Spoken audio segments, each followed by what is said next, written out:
Hi, very good afternoon to all of you.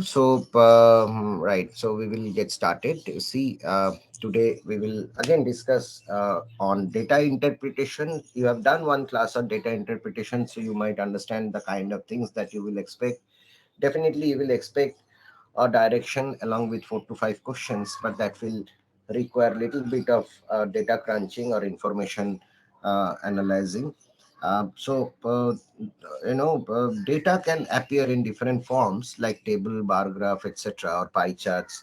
Right? Remember last day we talked about table and pie chart when we talked about data interpretation. So today we will talk about two formats. In fact, one format will be bar graph, of course. The other format is like, simple passage.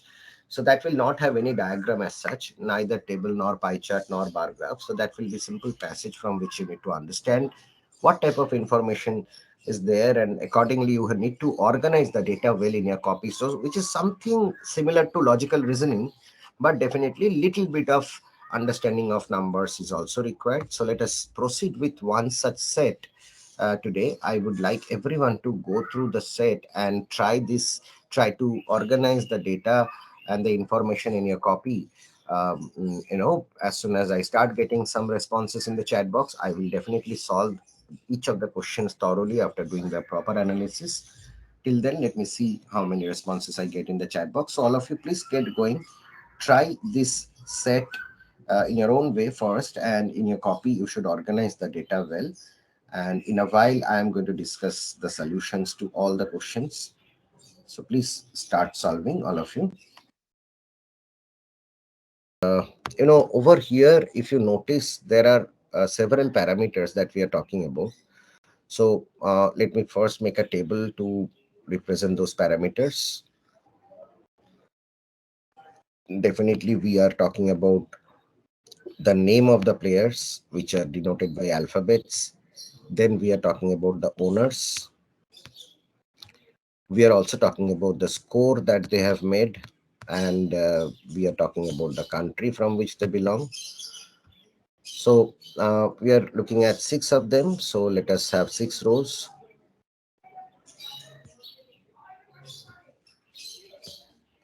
Now we will put the information the way it has been mentioned over here. You see, we will start reading it from here, where it mentions that the score made by the player of Subroto Roy's team is the sum total of the scores made by the players of West Indies and South Africa. Now, what does it mean? Definitely, we will put Subroto Roy as an owner, but what could be the score? So it has to be a number which can be expressed as sum of two other numbers, because the score made by this guy is sum of two other players. So we can think of 110, which is sum of 50 and 60.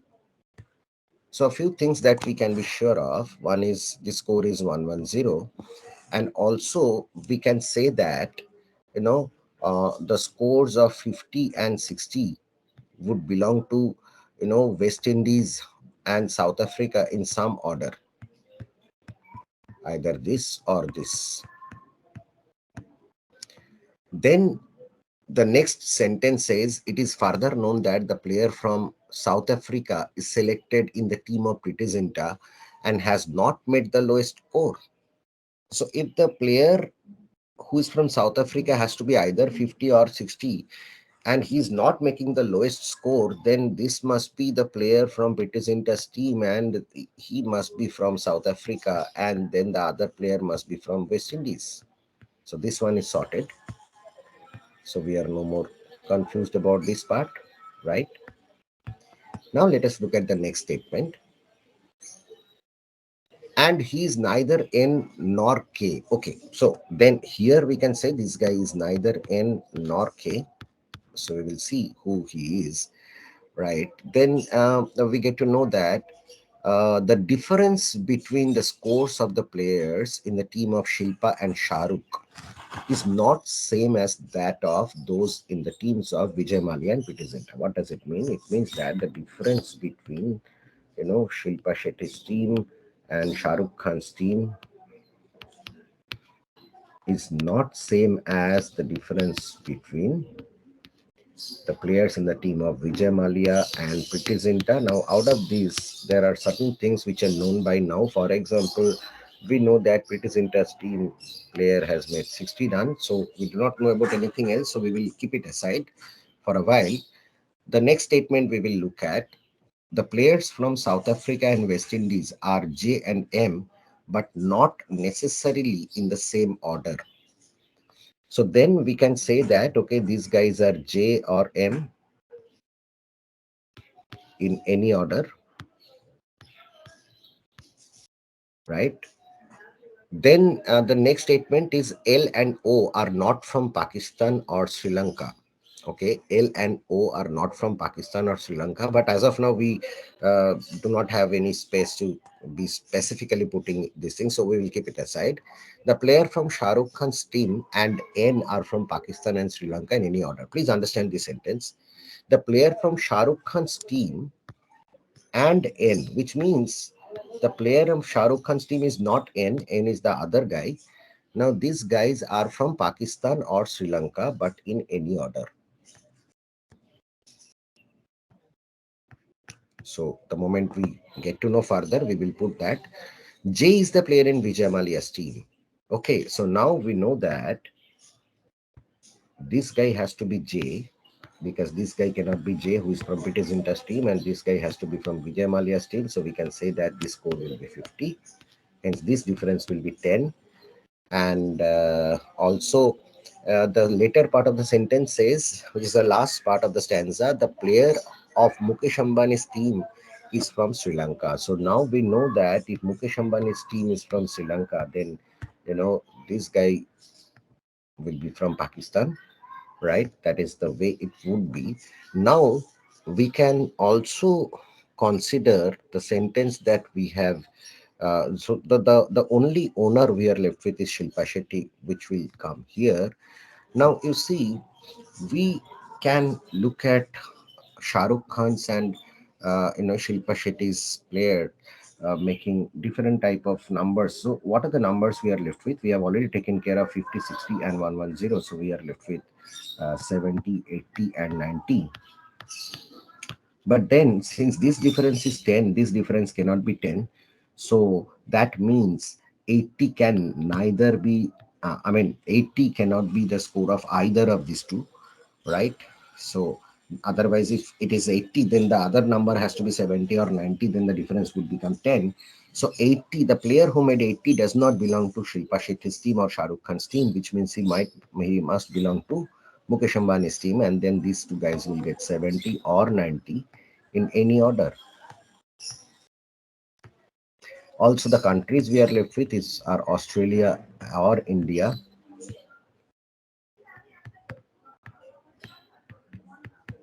right? Now you see, out of the players we are left with, now we can think of who are the players. So you see, we know that L and O, remember the statement we left, L and O are not from Pakistan or Sri Lanka. So if you think of this position, this cannot be occupied by L or O, and we have already J, M, N appearing there. So the only person that it could be is K, and then L and O will be one of these two players in any order.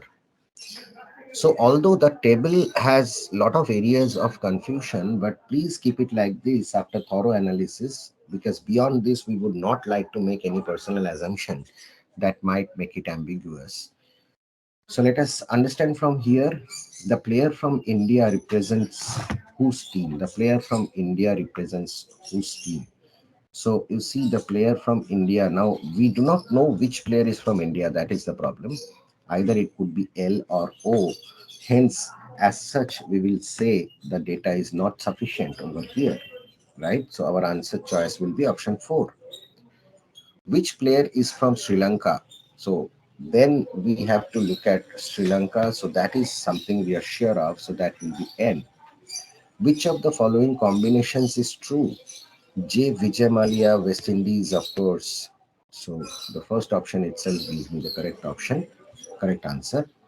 Um, Question number 4, player K is from which of the countries? So player K is from Pakistan.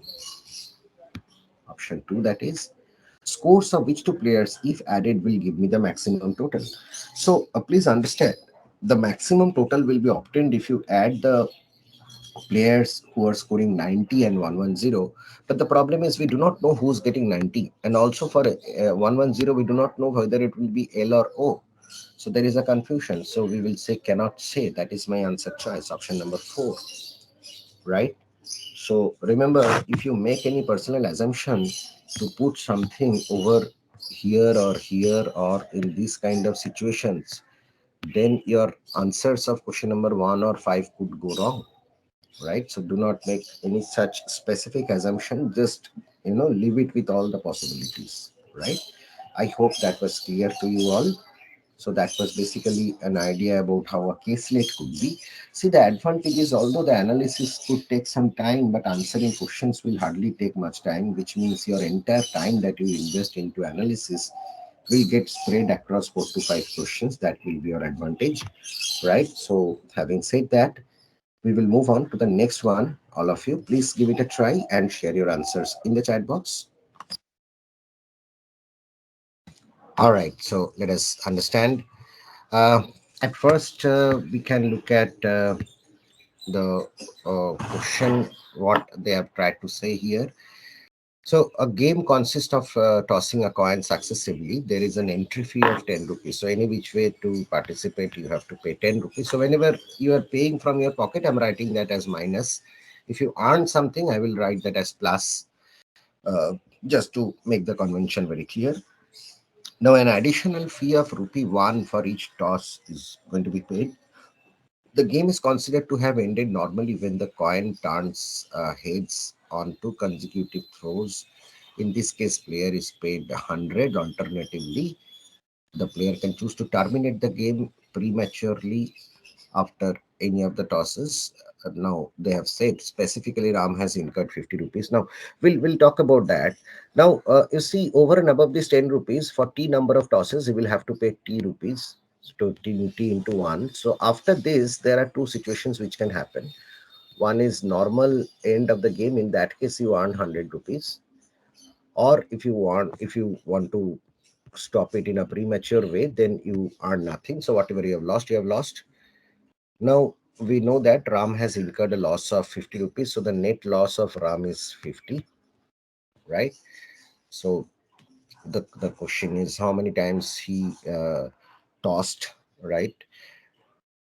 Statement A says the game ended normally. If the game ended normally, then we can directly write this,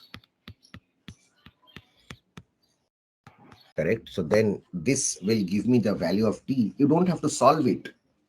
As long as you understand, you can solve, stop it there and say that the first statement is sufficient, right? So definitely the first statement is sufficient. Now we look at the second statement. The total number of tails obtained was 138. Now understand, this guy paid 10 rupees to enter into the game, and then 138 times he got tails, so he must have paid 138 rupees already. Now till now you see, he already paid 138 plus 10, 148 rupees. Then how come his net loss is only 50? That could be because he might have earned something. So the only way he will earn is by normal end of the game, which means he will also get two heads, right? Now if you calculate this, he will get minus 50 only. So from here I can clearly make out how many times he tossed. Total 138 plus 2, that is 140 times, right? Which means from the second statement also, if I treat the second statement independently, even then I can get an answer to the question that has been asked, which means either of the statements are sufficient alone independently. Yes, Devashish, absolutely correct analysis. So in that sense, for the choice to be made, we will choose option 2, right? So your answer will be option number 2. I hope that makes sense, right? In case of any doubt, please feel free to tell me, or else we will move on to the next one. Okay, so let us go ahead to to the next question. All of you, please give it a try.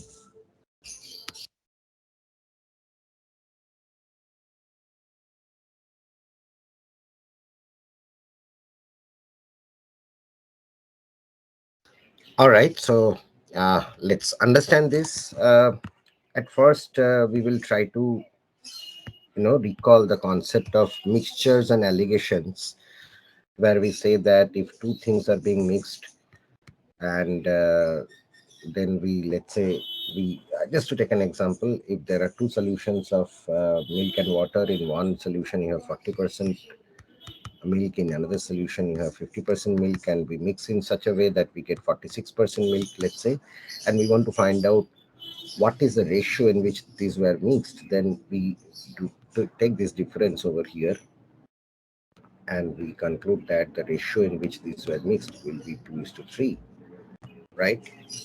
So somewhere down the line we will try to use some concepts like this. Let us first tabulate this data in order to make a better interpretation. So we are looking at three countries, and of course we are also looking at the total. The total will not be just the sum total, it is rather a weighted total. So also we are looking at two things. One is about commercial, which is being plotted at the top, so that is commercial, and if we look at this as imported, that is being given at the bottom, so that is imported. So let me first take the figures as it is given, so A, B, C, and the total. So for country A, it is known as the imported figure is 60. So I'm converting this in percentages and not writing the percentages just to make it look like an integer value, so multiplying everything by 100 basically. Then for country B, that's 55. For country C, it's not known. For overall, it is 47 and a half. Then for the commercial part, we know the total is 53. This is 55, or this is 50, and the other thing is not known. So how to find out the part which is not known? But even before that, let us understand one thing. Um, you see, the total consumption in a country for diesel can be looked up on in two different ways. In one way, we might be interested to know how much of this is for commercial purpose and how much of this is for domestic purpose. That is what this first part is giving you. So once you know that, for example, in country C, if you know that 55% is used for commercial purpose, then the rest, which is 45%, that will be used for domestic purpose. So that is from the usage perspective. Now, from the source perspective, you can look at this total amount of diesel either being domestically produced or locally produced, or it can be imported from outside. So for example, in country A, we can see that it produces 40% on its own because it imports 60% from outside. So that is how the second part of the column will be interpreted. Understand, these two will never add up to 100, or even if it does, it doesn't mean anything because these two are two independent information, right? So now, if I look at the numbers given in terms of the quantity, we know that out of the total, country C consumes 80%. So if the total is 10, country C itself consumes 8 out of 10, that is 80%. And then we know country A and B consume equally, so we can say that will be 1 and 1 because 10 minus 8 is 2, and that 2 will be split equally among A and B. So if I assume A and B as a combined entity and country C as another entity, then the ratio will be 1 plus 1, that is 2 here, and this is 8 here. So the ratio will always be 1 is to 4. Please understand, this ratio needs to be maintained all the time. So if you look at commercial, so let's say we do not know about this part, but we know for country C it is 55 and for overall it is 53. Definitely the overall will be a mixture of all the countries put together. Now you see this is 2, so this must be 8. Why? Because then only we can say that the ratio will be 1 is to 4. So 2 and 8 maintains the ratio 1 is to 4, and hence if that is the case, this will be 8 less, then it will be 45. Now, what is 45? 45 is the value of country A and B put together. So then, if the weightages are same for A and B, then we can say A plus B by 2 is 45. Out of that, we know B is 50. Then A must be 40, because 40 plus 50 by 2 will be 45. So that tells me that this value will be 40. See, this is how you find out the value. Okay. Similarly, if you want to look at the other part or the second column, what we might say about A plus B here for the second column, you see, if I look at the combined value of A and B, again it can be done by mentioning A plus B by 2. 55 plus 60 by 2 will be 57.5. That is basically about A and B put together, which will be one part. So, and then for C, it will be unknown, and then overall we know it is 47 and a half. Remember, the ratio has to be 1 is to 4. Now you see this difference is 10, so this difference must be 2.5, because then only this will maintain a ratio 1 is to 4. 2.5 and 10 maintains a ratio 1 is to 4. So this, that means this must be 2.5 lesser, and hence this must be 45, right? So that will be your answer.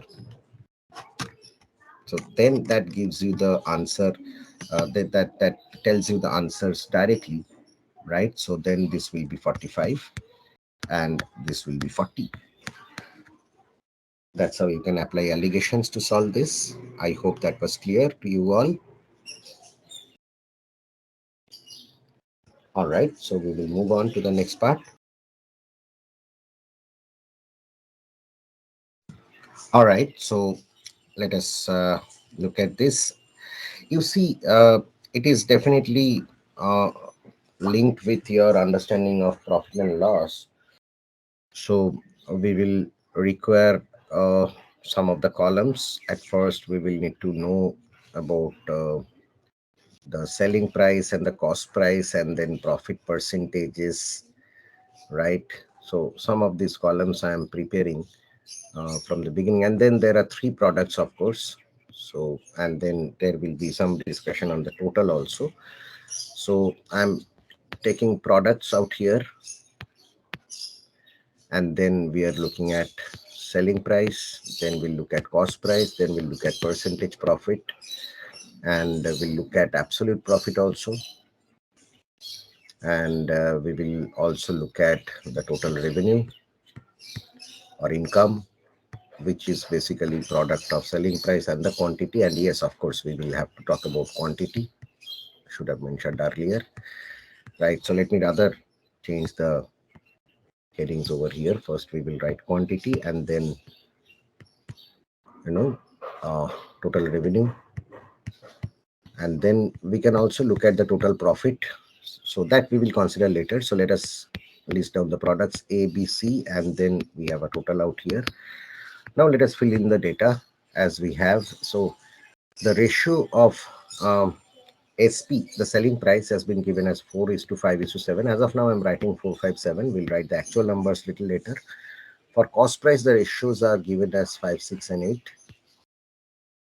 We'll change these numbers to actual numbers shortly. The profit margin on product B was 25%, right? Okay.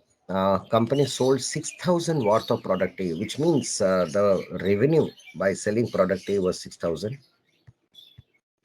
And the same revenue was obtained from product B also. So the revenue from product B is also 6,000. And then we know the ratio of volumes of their sales being 5 is to 4, right? So the volume means the quantity. So this will be volume or quantity. So that was 5 is to 4 for these two products. And we know that 250 units of product C was sold. So that is in actual 250 units of product C was sold, which was half of the sales of product A, which means the number of units of product A must have been 500, and hence this must be 400, right? Now from here, we can conclude that you see, uh, the selling price will be nothing but revenue by quantity, right? So then we can say that the selling price of you know product A was 6,000 divided by 500, which is nothing but 12 rupees. So this value becomes 12 rupees in actual. So that means we are multiplying these numbers by 3. So these numbers will automatically come down to 12, 15, and 21. So we can erase these three representative numbers, right? And now you see on um, on 25% margin, if the selling price is 15, so then how does it look? Cost price into 5 by 4. Why 5 by 4? Because 25% margin will have a multiplying factor of 1 plus 1/4, because 25% is 1/4. So that is equal to 15 rupees, right? That means the cost must be 12 rupees. So then we can say cost of this product is 12 rupees. So that means 6 is being multiplied by 2. So we will multiply all these numbers by 2 to get the actual numbers of cost price. So then we can erase these representative numbers also. And then we can consider the profitability from the other products. This is definitely 20%. And the third one, product C, is 5 upon 16. That will be 31.25%. You see, 21 minus 16 by 16 into 100%.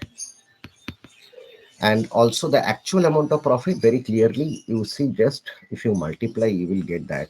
So this is 2 rupees, 12 minus 10, this is 3 rupees, and this is 5 rupees. Then you can multiply by the quantity to get the total profit actually from the respective products. But however, for product C, if you look at the revenue, that will be selling price into quantity, which is 21 multiplied by 250, which has to be 5250,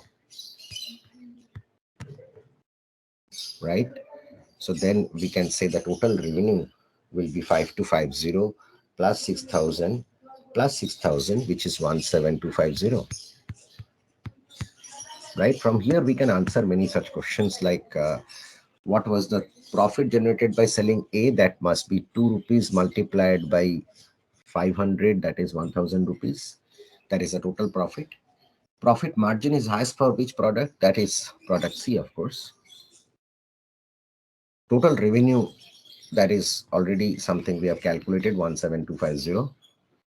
Products that give the highest profit. Now then we have to multiply the quantity with the respective things. So for product A it is 1,000, we already know. For product B, you see, it will be 1,200, 3 into 400. For product C it will be 5 into 250, which is 1,250. Definitely 1,250 is highest, so it is product C.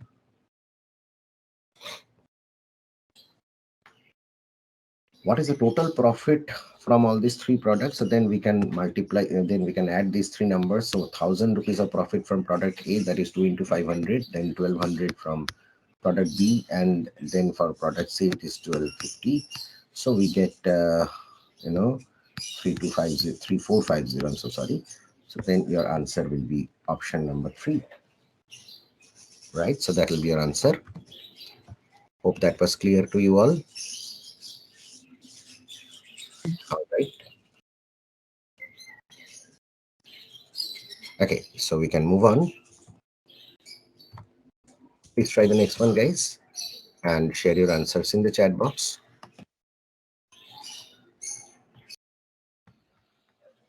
All right, so let me discuss this. At first, you see, we must understand the way it has been given. So out of all the 30 people who were surveyed out here, you see, there were 9 people who said that they have one child, and out of them, one is male whose age is 32, and there are 8 female.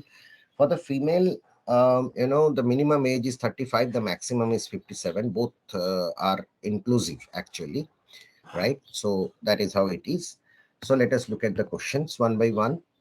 The first question is the percentage respondents older than 35 at most. So at most means we need to maximize. So as many people as possible, we will try to assume they are more than 35. So For the first cell, out of this one male, that person is already more than 35, so we have to take him. Then for this five female, now understand, out of these five ladies, at least there will be one lady whose age will be 34. For all others, you can assume they are more than 35. So maximum you can assume four out of those five are more than 35. There is a possibility. So you have to take the maximum possibility. For the next cell, none of them are actually more than 35. As in, there is one person only whose age is 32. So that person should be excluded. So we take zero from there. Out here, out of these eight, please understand, we are trying to talk about more than 35, not equal to and more. So that lady whose age is minimum 35, that one lady has to be excluded. All seven other ladies can be included, maximum. Same logic applies here. So that man whose age is 21 year, that person has to be excluded. So that means we'll have to take seven from there as well.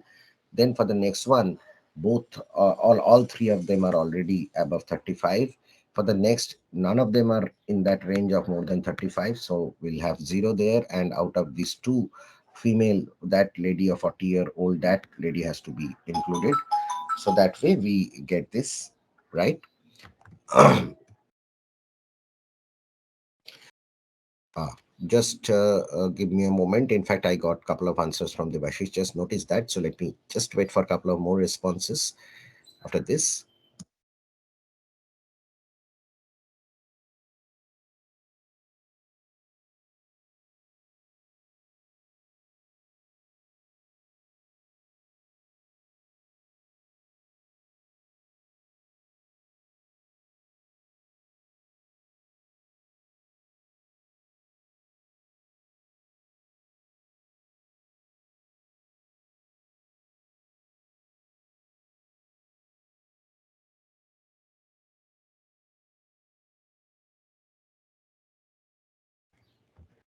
All right. So if you notice out here, what we got by adding all these numbers, 5 plus 7, 12 plus 10, 22 plus 1, 23. You see, 23 by 30. So that you can calculate in two parts, 20 by 30 plus 3 by 30. So 20 by 30 is 66.66. 2 by 3 that is, and 3 by 30 is 110, that is 10%. So definitely your correct answer will be 76.67%. Right? So that would be your answer to the first question. Now, if you look at the second one, they're asking for the range of 35 to 40 at least. Now, in this case, we have to include both 35 as well as 40. So we will try to put as many people as possible out of this range. Then we'll take the minimum. For the first cell, again, this person has to be taken because his age is belonging to this group already. Out of these five, we may not take anyone because we may assume that none of them are belonging to 35 to 40. Either they are less or they're more, right? There's no harm in assuming that. You see, at least one female has to be 34, at least one female has to be 49. The rest can be anywhere but 35 to 40, just an assumption. So that is a possibility, hence we'll take zero. This person is not belonging to this range, so we'll have zero here. Again, out here you see that lady whose age is 35 year exactly, that person has to be taken. All others can be assumed to be more than 40. For this, again, none of them can belong to that range. There is a possibility, so the minimum value will be zero. Out of these three female, that lady of 37 years age will belong to this category definitely. For these two, none of them belong to that category. For the next of that 40-year-old female, that lady will be considered. That gives me 4 upon 30. You see, 4 by 3 is 1.33. So in percentage, it will be definitely 13.33 percentage.